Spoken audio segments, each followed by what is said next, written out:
Hello, bachcho. Let us see this question. A velocity filter uses the property of electric and magnetic field to select particles that are moving with a specific velocity. Charged particles with varying speed are directed into the filter as shown in the figure. The filter consists of an electric field and a magnetic field B, each of constant magnitude directed perpendicular to each other as shown. The charged particle will experience a force due to the electric field given by F equal to QE if positively charged particles are used. This force is toward the right.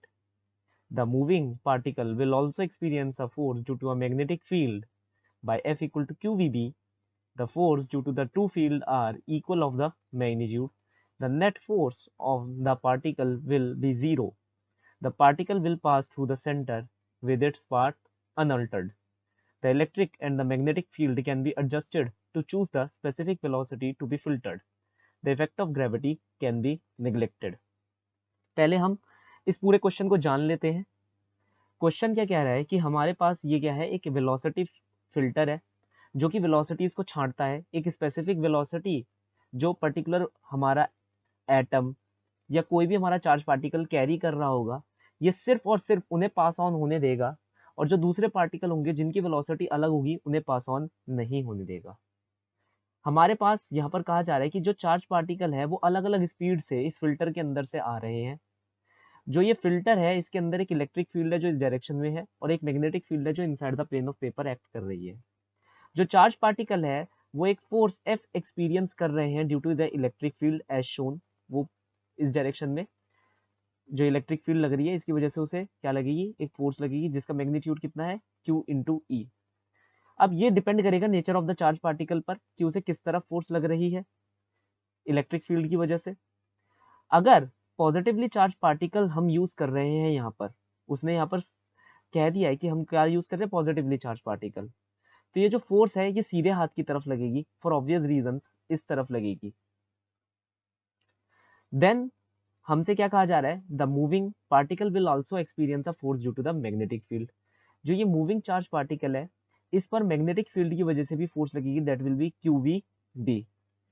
जो ये force होगी इन दोनों particles की वजह से वो equal in magnitude हो गई अगर, तो ये जो चार्ज पार्टिकल है वो अनऑल्टर्ड निकल जाएगा, दैट इज उसका पाथ डिविएट नहीं करेगा, वो जैसे आ रहा था वैसे ही बाहर निकल जाएगा।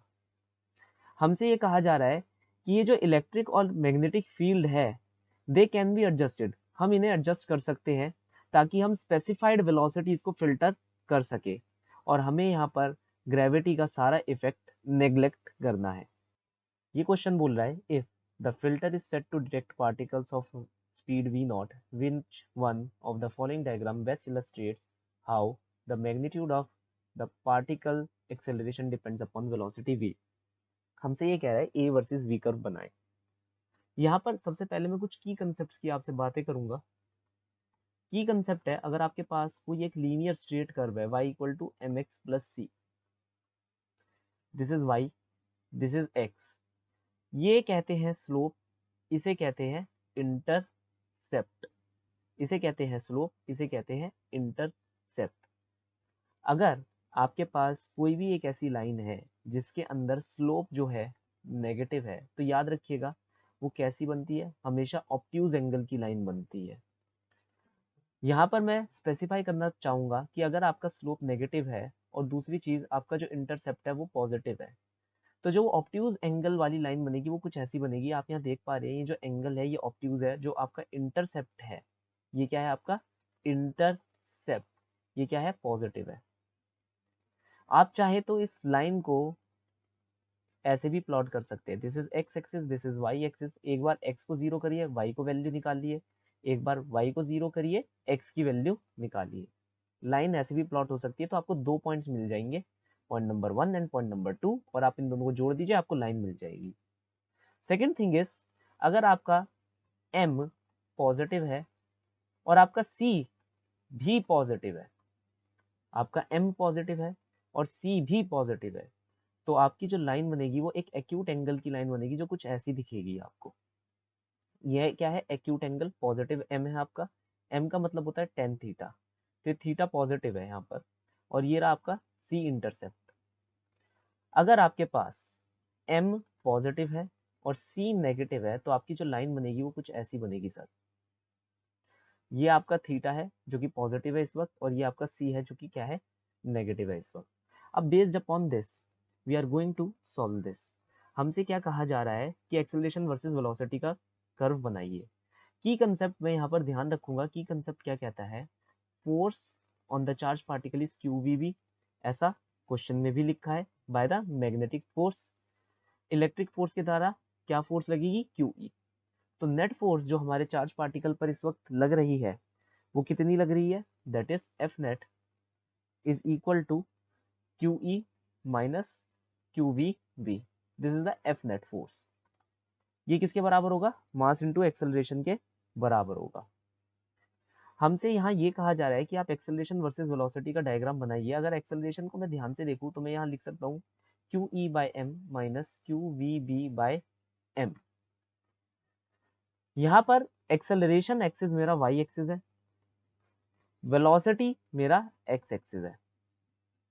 तो अगर मैं ध्यान से देखूं तो यहाँ पर मेरा ये मैं लिख सकता हूँ velocity minus QB upon M, then what I can do over here is plus QE by M। ये क्या हो गया मेरा इंटरसेप्ट, ये क्या हो गया मेरा tan theta that is slope.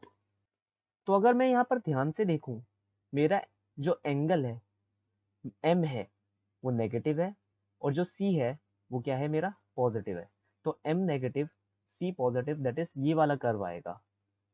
लेकिन आप एक चीज ध्यान रखिए, आपके मन में भी यही आ रहा होगा कि सर वो तो सही है यहाँ पर, लेकिन आपने QE को ग्रेटर देन QVB ले रखा है। क्या ये केस नहीं होगा जिस केस में QVB ग्रेटर देन QE होगा? तो मैं कहूंगा हाँ सर बिल्कुल, ये भी एक पॉसिबिलिटी है। तो नेट फोर्स कितनी निकल कर आएगी, QVB माइनस QE। तो यहाँ पर से जो एक्सेलरेशन निकल कर आएगा it will be QVB upon mass M minus QE upon mass M। इस केस के अंदर M हमारा क्या है, पॉजिटिव है, और C हमारा क्या है, नेगेटिव है। M हमारा पॉजिटिव है, C हमारा नेगेटिव है, दैट इज दिस लाइन। अगर आप ध्यान से देखें तो ये दो लाइन ऐसे आ रही है, एक लाइन ऐसे नीचे जा रही है और एक लाइन ऐसे ऊपर की तरफ जा रही है, विच सेज अगर मैं इस कर्व को यहाँ पर कंपेयर करता हूँ तो मेरा option number 1 is the correct option, क्योंकि यहाँ पर स्लोप्स और इंटरसेप्ट्स दोनों मैच कर रहे हैं। ध्यान से देखिए, एक कर्व है नीचे आते हुए जो हमने बात करी है पहली इक्वेशन में, और एक कर्व है ऊपर जाते हुए जो हमने बात करी है दूसरी इक्वेशन में। So the final solution for the following problem is option number 1. Hope you understood well. Best of luck.